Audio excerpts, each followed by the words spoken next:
Hello, and welcome to November's Horoscope for Knitters. I'm Katie Rempe, designer of Light from Lantern knitting patterns and the host of the Knit a Spell podcast, which you can watch right here on YouTube. This month's tarot deck, I'm very excited to be using for the first time, the Tarot for Owls, written by Pamela Chen and illustrated by Elizabeth Alba. You can learn even more about Pamela Chen in the episode of Knit a Spell, where Jim and I talked to her about the deck and also about how to create quantum cash. I'll make sure to link everything, including the link to the deck, in the description. All right, let's start off by opening it up and pulling out the deck.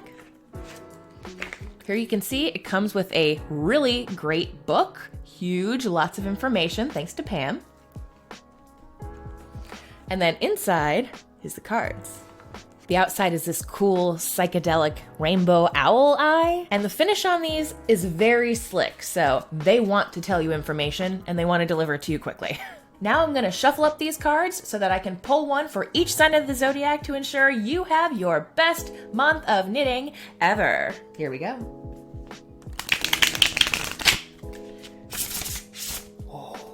So satisfying.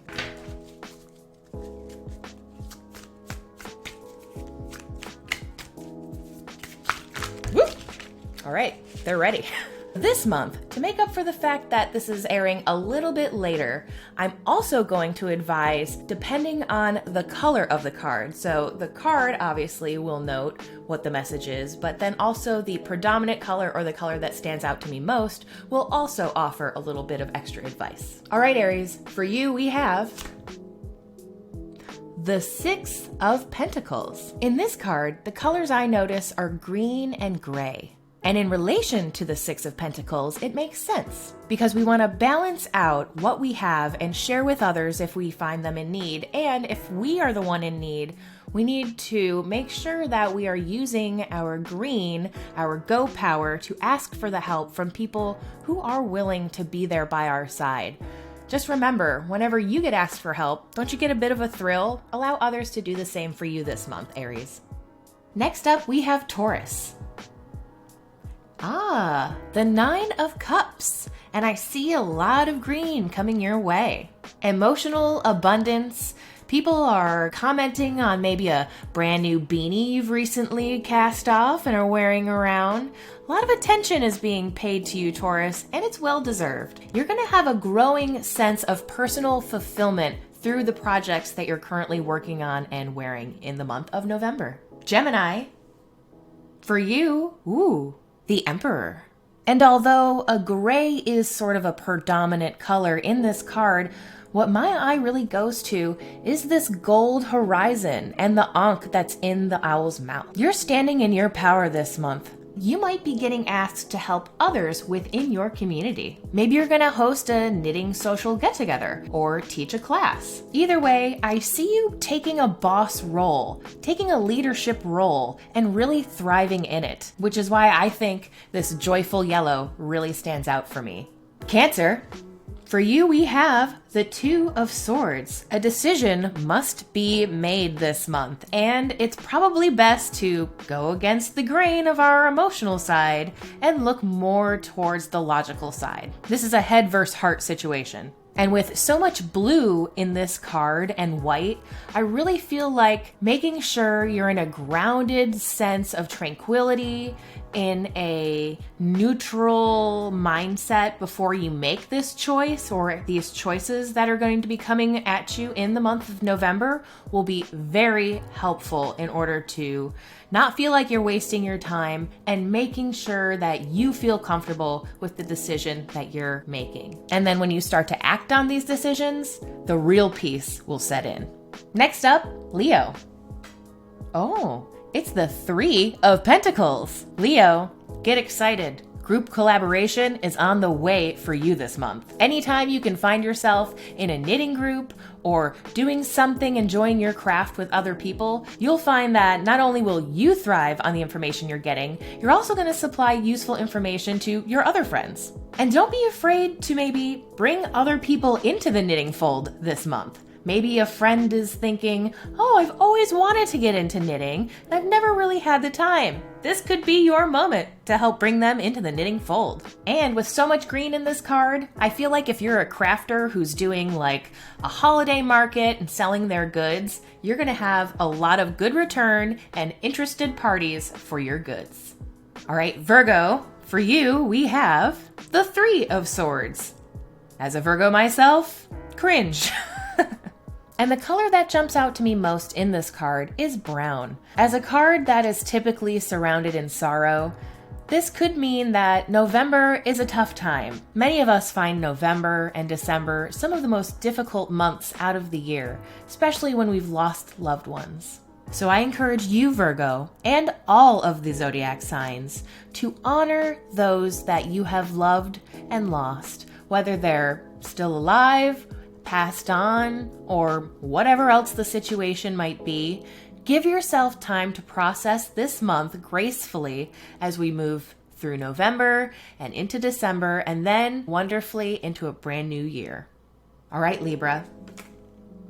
For you, we have the Six of Wands. Family gatherings. Make sure you have your social knitting with you. This is a month full of energy where your friends and family, your loved ones, are really going to help fill your cup and fire you up. If you get invited out to a dinner party, make sure you say yes if you can. It looks like it's a good time. This would also be a nice time to maybe show off one of your fancy shawls or holiday knitted items. 'Tis the season after all. I can't believe I just said that. But like I said, if you plan to knit in these scenarios, make sure it's something easy so that you can still enjoy the crowd. Scorpio, for you, I have the Fool! Oh my gosh, how cute is this Fool card? Nothing but new beginnings for you, Scorpio. Maybe it's the perfect time to cast on a new project. Hey, there's still time to get things done before the holiday gift-giving season, and maybe it's just a project for you, just for fun. Imagine that. So if something new is coming your way, whether it's picking up a new skill, casting on a new pattern, or buying a new hank of yarn, go for it. Say yes to being the fool. Don't be afraid to be looking like a fool. We all start knowing nothing, but that's part of the exciting thing. Learning something new, unlocking all of its secrets. So if a new opportunity is presenting itself to you this month, go for it.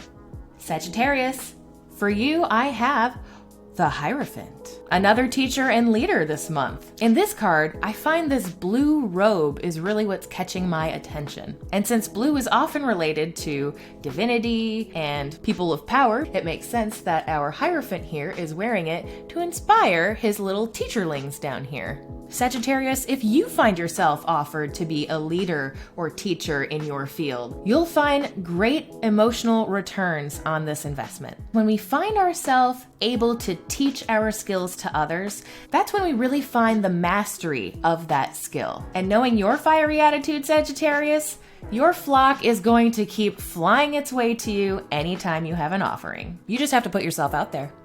Capricorn, for you, the Four of Pentacles. Now, I know a lot of people might not love this card. They think it's like a card of being stingy or something like that. But I have always felt that this card means money's coming your way. So Capricorn, if you are attending fairs this month or some other area where you're looking to have some little money, you're going to have an influx this month. Items are going to sell well, deals are going to come through. Generally, money will be flowing into your bank account. Maybe you can use that to buy some new yarn because, you know, you're probably almost out of yarn, like all of us. And since green is featured so much in this card and gold, I think it just really drives home that this is going to be an abundant month for Capricorn. All right, Aquarius, for you, we have Judgment. November could be a good month to look at your stash and find the priorities on what you want to accomplish before the year's end. If you're a person knitting for the gift-giving season, there's only a select amount of days. Which ones do you want to rise to the occasion to make sure they get finished? Analyze that now, and you can still make it happen. Look how much green there is in here. You're going to succeed if you, like this blue background, take time to just gain some clarity and tranquility, make a little plan. You'll get there. Also, you could find that you're most productive with your knitting this month while listening to music. And finally, we have Pisces. And for you, we have, the Empress. I don't know that I've ever seen a bird look so comfortable and regal. I love this card. This month, sit back and enjoy the abundance of friends and family. Make sure to be comfortable and cozy. As we're going into these winter months, it's so important. And if you find that you're starting to get the seasonal blues already, put fresh flowers in your home. Make sure to incorporate bright colors. Pink is really the color that I'm seeing in this card. Keep your friends around, keep a friendly vibe around, and you can do so by bringing in living elements into your house. More plants! So helpful for the winter months. All right, that wraps up November's horoscope for knitters. I hope this information will help you have your best month of knitting ever. If you enjoyed this video and want to see more, go ahead and subscribe to my YouTube channel. It really helps a lot. I'd also love to hear your feedback on November's horoscopes. Go ahead and leave me a comment and I'll be sure to reply. The featured deck this month was the Tarot for Owls, written by Pamela Chen and illustrated by Elizabeth Elba, published by Llewellyn. Thanks so much for watching, and I'll see you next month.